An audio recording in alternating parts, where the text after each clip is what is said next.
नमस्कार। एक और टिप्पणी के साथ मैं अतुल चौरसिया। बीते पूरे हफ्ते उद्योगपति रामदेव का कुत्ता फेल रहा।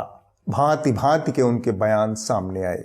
रामदेव ने पहले पहल एलोपैथी चिकित्सा पद्धति के खिलाफ मोर्चा खोलते हुए ऐलान किया कि यह एक दिवालिया और स्टूपिड साइंस है। गजब का तमाशा है। एलोपैथी एक ऐसी स्टूपिड और दिवालिया साइंस है कि पहले क्लोरोक्विन फेल हुई, फिर रेमडेसिविर फेल हो गई। इसके बाद एलोपैथी चिकित्सा से जुड़े तमाम संगठनों ने उनके खिलाफ मोर्चा खोल दिया। तब रामदेव ने माफी मांग ली, लेकिन बात खत्म नहीं हुई। इसके बाद भी उनकी अड़बंग बयानबाजियां जारी रही। रामदेव उल्टे सीधे बयान के लिए बदनाम है, चाहे पुत्र जीवक वटी हो या फिर होमोसेक्सुअलिटी के इलाज का दावा हो। मैंने कहा जो भी हेमोसेक्सुअल लोग हैं, मैं उनको विनम्रता पूर्वक, जिनको ये गलत लत लग गई है और जो इससे मुक्त होना चाहते हैं, मैंने उनको कहा पतंजलि योगपीठ में हम उनको आमंत्रित करते हैं, उनको सम्मान पूर्वक हम इस गलत लत से मुक्त करा देंगे। बाबा रामदेव का पुत्र जीवक बीज उस समय सुर्खियों में आया था जब जेडीयू के महासचिव केसी त्यागी ने राज्यसभा में आरोप लगाया था कि बाबा रामदेव की कंपनी के पुत्र जीवक बीज को लोग बेटा पैदा करने वाली दवा समझकर खरीद रहे हैं। इस देश में जो हमारी तरह से विवाह ना करे उनका विशेष सम्मान होना चाहिए, और विवाह करे तो 2 से ज्यादा संतान पैदा करे तो उसको वोटिंग राइट नहीं होना चाहिए। अब आप अतीत से वर्तमान में लौट आइए और 2 दिन आगे पीछे दिए गए इन 2 बयानों को देखिए और सुनिए। 1000 डॉक्टर तो अभी कोरोना की डबल वैक्सीन लगाने के बाद मर गए। कल क्या समाचार है? कितने? 1000 डॉक्टर डबल वैक्सीन लगाने के बाद भी मर गए। अपने आप को ही नहीं बचा पाई, वो कैसी डॉक्टरी। अब बताओ, 10,000 से ज्यादा तो डॉक्टर वैक्सीन की डबल डोज लेकर के कोविड होकर के मर गए। 10,000 से ज्यादा। जाहिर है रामदेव के पास न तो कोई तथ्य है, न ही कोई आंकड़ा, न ही उन्हें आंकड़ों की विश्वसनीयता से कोई मतलब है। जब जहां जैसी जनता दिखी उसके सामने वैसा ही झूठ ठेल दिया। इस मामले में रामदेव बहुत चालू हैं, क्योंकि उन्हें पता है कि जिस जनता के सामने वो झूठ बोल रहे हैं उसे न तो आंकड़ों की समझ है, न ही उसके पास सच जानने का कोई पुख्ता स्रोत है। लेकिन इसके बाद बाबा ने जो किया, उसने भगवा भेष में छिपे व्यापारी की पोल खोल दी। रामदेव का बयान संतों की मर्यादा के बाहर अहंकार के आवेश में था। खुद को सिस्टम, सरकार और कानून से ऊपर समझने का अहंकार। अब उनके खैर अरेस्ट तो किसी वो जो है उनका बाप भी कोई नहीं कर सकता स्वामी रामदेव को। चूंकि बाबा रामदेव बाप दादों के लहजे में बात कर रहे हैं, इसलिए ज्यादा नहीं, हम कुछ साल पहले की कुछ तस्वीरें आपके सामने रख देते हैं ताकि सनद रहे। सरकार का की पूरी योजना थी कि स्वामी रामदेव को इस दमन चक्र के दौरान या तो पुलिस से कुचलवा करके मरवा दिया जाए, या कोई गोलीकांड आदि करवा करके मरवा दिया जाए। यह रामदेव का हालिया अतीत है, जब वो दूसरों के कपड़े पहनकर फरार हुए थे और एक पुलिस वाले के बाप में इतना दम था कि उन्हें उसने गिरफ्तार कर लिया था। रामदेव के इस पूरे घटनाक्रम की वजह कुछ और हैं। एलोपैथी चिकित्सा के खिलाफ रामदेव की इस अनर्गल मुहिम के पीछे उनकी व्यापारिक मजबूरियां छिपी हैं। आज से लगभग 1 साल पहले रामदेव के खिलाफ एक FIR दर्ज हुई थी। 23 जून 2020 को उन्होंने कोरोनिल लॉन्च किया था। तब उन्होंने दावा किया था कि कोरोनिल 7 दिन के अंदर कोरोना का इलाज करता है। 28 जून 2020 को उनके दावे के खिलाफ एक FIR दर्ज कर ली गई। 24 जून 2020 को आयुष मंत्रालय ने इसके विज्ञापन पर रोक लगा दिया। 1 जुलाई 2020 को पतंजलि अपने दावे से मुकर गया कि उसने कोरोनिल से कोरोना के इलाज का दावा किया था। खैर, बड़े पैमाने पर लॉन्च होने और उत्पादन होने के बाद कोरोनिल की बिक्री ठप पड़ गई। इस घटना के 8 महीने बाद रामदेव ने फिर से कोरोनिल बेचने के लिए कमर कसी।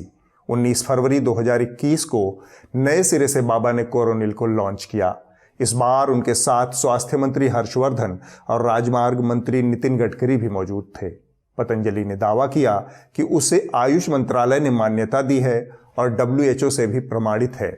हालांकि इस दावे की कलई मीडिया और चिकित्सा जगत ने एक बार फिर से खोल दी। नतीजतन कोरोनिल फिर से खारिज हो गया। बाबा की बेसब्री बढ़ती जा रही थी। माल गोदाम में पड़े पड़े खराब हो रहा था। तब रामदेव ने अपनी लड़ाई को दूसरे तरीके से लड़ने का निर्णय किया। आखिरी उपाय के तहत उन्होंने सीधे एलोपैथी पर हमला बोल दिया। बाबा के पास अपनी बात के समर्थन में कोई पुख्ता आंकड़ा या सबूत नहीं है। महज व्हाट्सएप यूनिवर्सिटी के कुछ आंकड़े पढ़कर वो लोगों को एलोपैथी के खिलाफ भड़काने में लगे हैं। मजे की बात है कि जब खुद उनके ऊपर और उनके शागिर्द बालकृष्ण की तबीयत पर आंच आती है तो दोनों सबसे पहले एलोपैथी की शरण में चले जाते हैं।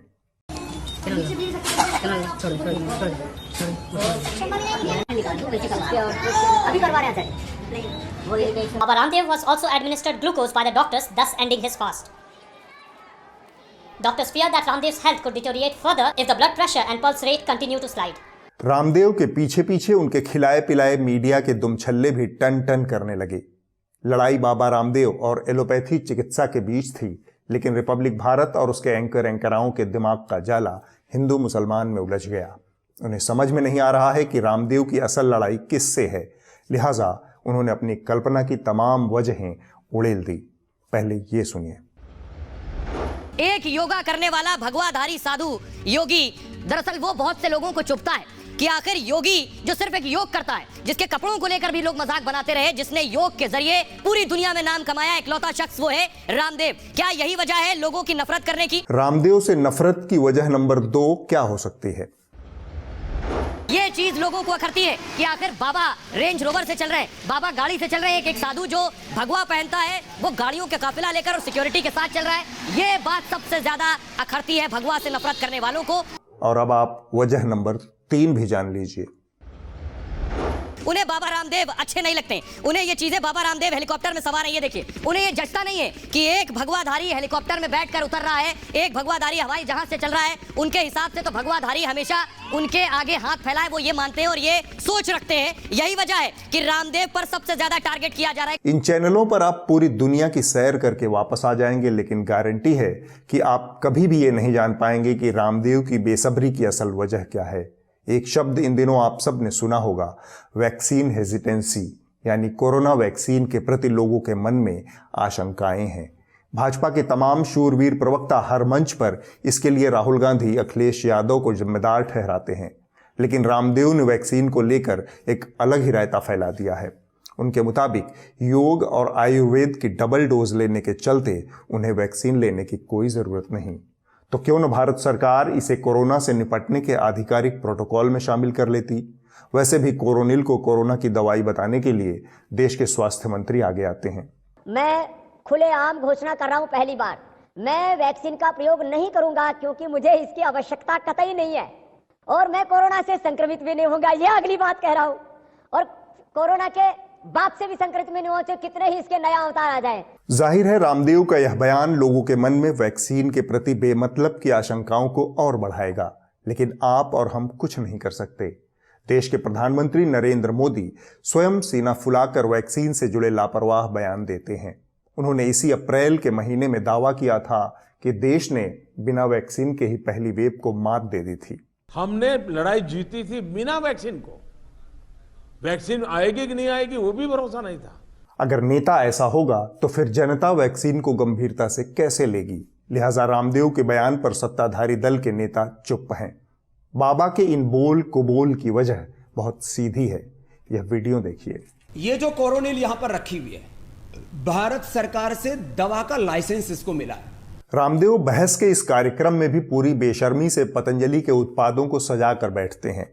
कायदे से इसके लिए एंकर अंजना ओम कश्यप को टोकना चाहिए था, लेकिन यह काम एक पैनलिस्ट ने किया। और ये इनके फोटो फ्रेम में क्यों कोरोनिल की दवाई कंटिन्यूअसली आ रही है? ये क्या एडवर्टाइजमेंट गिमिक है? क्या चल रहा है एक एडवर्टाइजमेंट के लिए? पहले वो कोरोनिल निकाल दीजिए उधर से।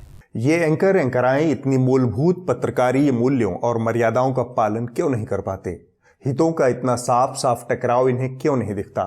क्योंकि रामदेव इनके विज्ञापन की वो वैतरणी है जिसमें डूबकर इन्हें सांसारिक भवबाधाओं से मुक्त होना है। विज्ञापन का दरिया है, डूब कर जाना है। डूबने की यह मजबूरी इन खबरिया चैनलों और एंकराओं से वो सारे खटकर्म करवाती है जो पत्रकारिता के उसूलों के खिलाफ है। न्यूज़ लॉन्ड्री इसीलिए कोई विज्ञापन नहीं लेता है। यह देश का पहला सब्सक्राइबर आधारित मीडिया संस्थान है जो आपके खर्चे से चलता है।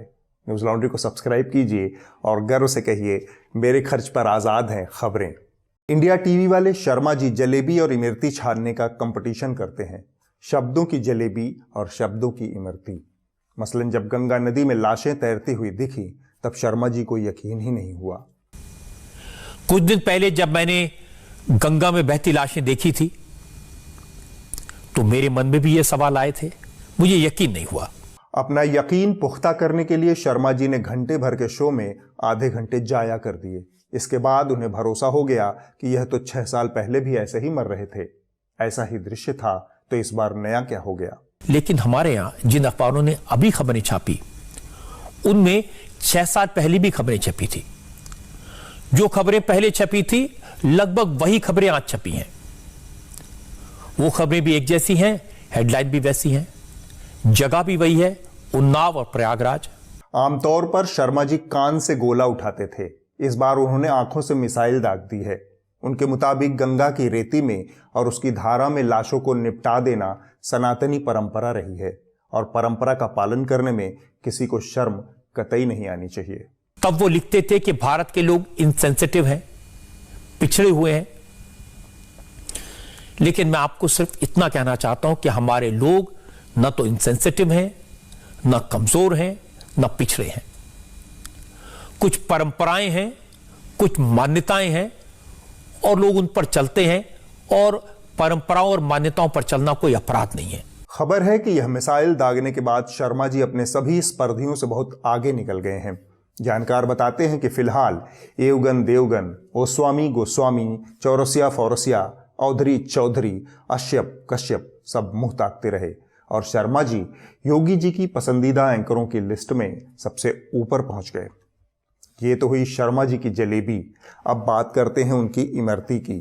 शर्मा जी का दावा है कि फाइजर नामक अमेरिकी कंपनी भारत को वैक्सीन देना ही नहीं चाहती। उसने कह दिया था कि वह भारत को अगस्त 2021 से पहले कोरोना की वैक्सीन नहीं दे पाएगी। ये शर्मा जी की अपनी पुख्ता जानकारी है। तो मेरी जानकारी है कि केंद्र सरकार के बड़े बड़े अफसर दुनिया की वैक्सीन बनाने वाली बड़ी बड़ी कंपनियों के साथ पिछले साल जून जुलाई के महीने से बात कर रहे हैं। फाइजर के साथ पहली बार जुलाई में डिस्कशन हुआ था। अब सवाल है कि बात बनी क्यों नहीं। इसलिए फाइजर ने जवाब दिया था कि वो भारत को वैक्सीन इस साल 2021 में अगस्त से पहले नहीं दे पाएगी। अब यहां पर कुछ तथ्य जान लीजिए, वरना शर्मा जी खुद तो कान से गोला उठाते हैं, लेकिन आप लोगों के दिमाग से गोबर उठवा देंगे। फाइजर बायोएनटेक वह पहली विदेशी कंपनी थी जिसने पिछले ही साल भारत में अपनी वैक्सीन के आपात इस्तेमाल की मंजूरी भारत सरकार से मांगी थी, लेकिन भारत सरकार ने उस आवेदन को कुछ तकनीकी वजहों की वजह से ठुकरा दिया था। जवाब में इस साल फरवरी महीने में फाइजर ने अपना आवेदन वापस ले लिया था। इस साल 24 मई को, यानी महज हफ्ते भर पहले, जब दिल्ली सरकार ने फाइजर से वैक्सीन खरीदने की पहल की तो उन्होंने यह कहकर मना कर दिया कि वो सिर्फ केंद्र सरकार से ही लेन देन करेंगे। इसके बाद 27 मई यानी बस 2-4 दिन पहले केंद्र सरकार ने फाइजर वैक्सीन के आपात इस्तेमाल को अनुमति दी है। तो ये है फाइजर वैक्सीन की पूरी क्रोनोलॉजी। दुनिया की तमाम वैक्सीन कंपनियों को भारत में इस्तेमाल की अनुमति देने में जानलेवा देरी करने की वजहें कुछ और हैं। उनका जिक्र हमने टिप्पणी के एक पुराने एपिसोड में किया था। किस तरह से कोरोना की दूसरी वेव के खतरों को नजरअंदाज कर मोदी सरकार 2 कंपनियों की एक वैक्सीन डुओपोली पूरे देश में बनाने की कोशिश कर रही थी, यानी बाजार पर एक अधिकार। इसके चक्कर में इतने लोगों की जान चली गई। शर्मा जी ठहरे शर्मा जी। उन्हें हैरानी बहुत होती है, बात बात पर हैरान हो जाते हैं। मसलन झारखंड के मुख्यमंत्री हेमंत सोरेन के एक बयान पर शर्मा जी हैरान रह गए, क्योंकि उन्होंने मुफ्त में अंतिम संस्कार की जगह मुफ्त में कफन देने की बात कह दी थी। आमतौर पर सरकारें लोगों को अच्छी सुविधाएं देने की योजनाओं का ऐलान करती हैं, खाना मुफ्त में देने की बात करती हैं, लोगों को रहने का इंतजाम मुफ्त में करें इसकी बात करती हैं, लेकिन कोई सरकार मुफ्त में कफन देने की योजना का इस अंदाज में ऐलान नहीं करती जैसे हेमंत सोरेन ने किया। एक ठेठ भोजपुरी शब्द युग्म है कफन खसोट, यानी वह आदमी जो मरे हुए व्यक्ति का कफन भी नोच लेता है। उत्तर प्रदेश में एक जिला है प्रयागराज, तीर्थराज प्रयागराज, बोले तो इलाहाबाद।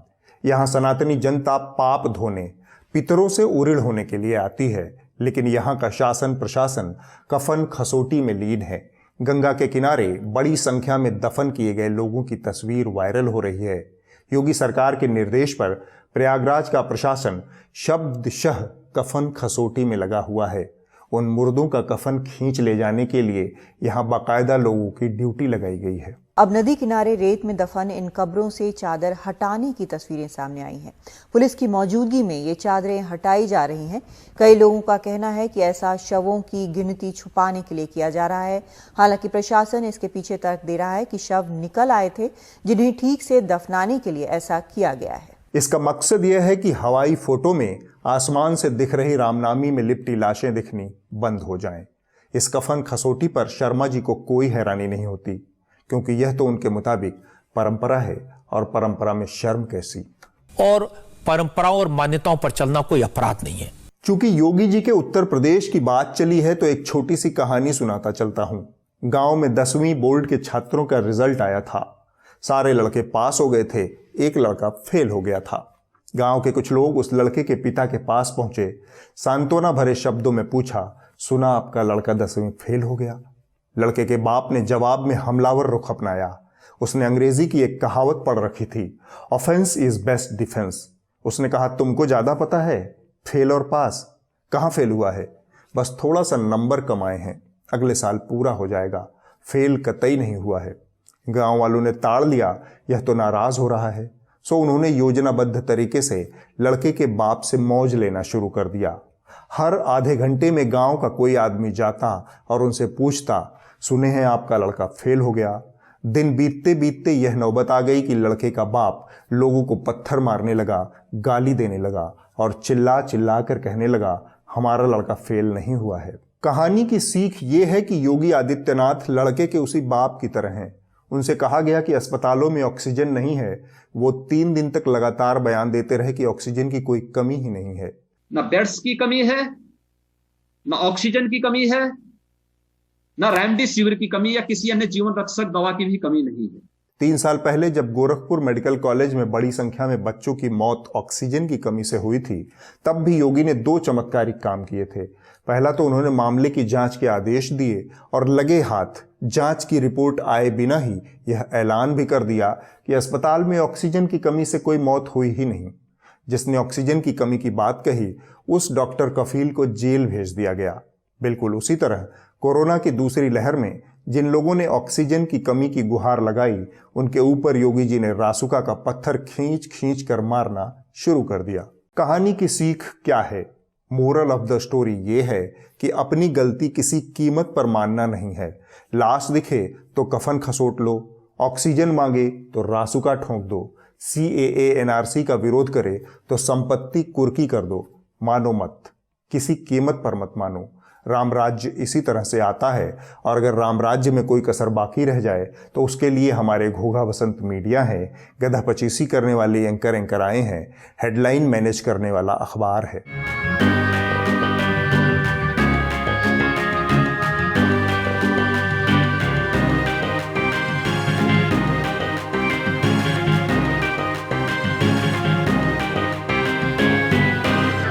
यह भूलने वाला समाज है, याद नहीं रखता, गांठ नहीं बांधता। भारी से भारी हादसे के बाद शहर की स्पिरिट, समाज की जिजीविशा, पटरी पर लौटती जिंदगी, बिजनेस एज यूजुअल जैसे जुमले भारतीय पत्रकारिता के तकिया कलाम हैं। योगी जी हों या कोई और, उन्हें जनता के इस भूलने की कला में गहरी आस्था है। इसीलिए इतने धड़ल्ले से लोगों को जेल में डाल दिया जाता है, संपत्ति जब्त कर ली जाती है, सब कुछ ठीक होने का दंभ भरा जाता है। अब वक्त है इस हफ्ते की रिपोर्ट का।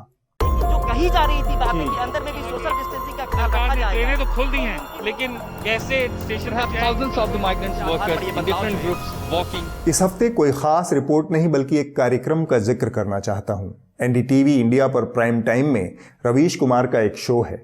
यह शो न्यूयॉर्क टाइम्स में छपी एक रिपोर्ट के हवाले से है, जिसमें भारत में दूसरी लहर के दौरान 42 लाख लोगों की मौत होने का अनुमान है। कोरोना और मौत के आंकड़ों को दबाने में जुटी सरकार और उसके मंत्री एक तरफ से इस रिपोर्ट को खारिज करने में जुट गए हैं। न्यूयॉर्क टाइम्स ने जनवरी तक के उपलब्ध आंकड़ों के आधार पर अध्ययन कर बताया है कि भारत में अब तक कोविड से मरने वालों की संख्या 42 लाख तक जा सकती है। राहुल गांधी ने इस खबर का लिंक ट्विटर पर साझा कर दिया तो स्वास्थ्य मंत्री डॉक्टर हर्षवर्धन नाराज हो। डॉक्टर हर्षवर्धन चाहे तो इनकी गिनती कर केरल सरकार के आंकड़ों को चुनौती दे सकते हैं, लेकिन जानबूझकर कोई इस मामले की तह तक नहीं जाना चाहता है। सबको सुविधा है, मगर रिसर्चर तो गिनती करेंगे, क्योंकि सही संख्या से ही आप कोविड या किसी भी महामारी से लड़ने की बेहतर तैयारी कर सकते हैं। Do you get my point? खराब प्लानिंग से कितने लोग मर गए और मार दिए गए इस बार, यह जानना जरूरी है। तभी आप आगे की सही प्लानिंग कर पाएंगे और उस प्लानिंग की सही या झूठ को पकड़ पाएंगे। अगले हफ्ते होगी एक और टिप्पणी। अपना ध्यान रखें, कोरोना के नियमों का पालन करें और वैक्सीन जरूर लगवाएं। नमस्कार।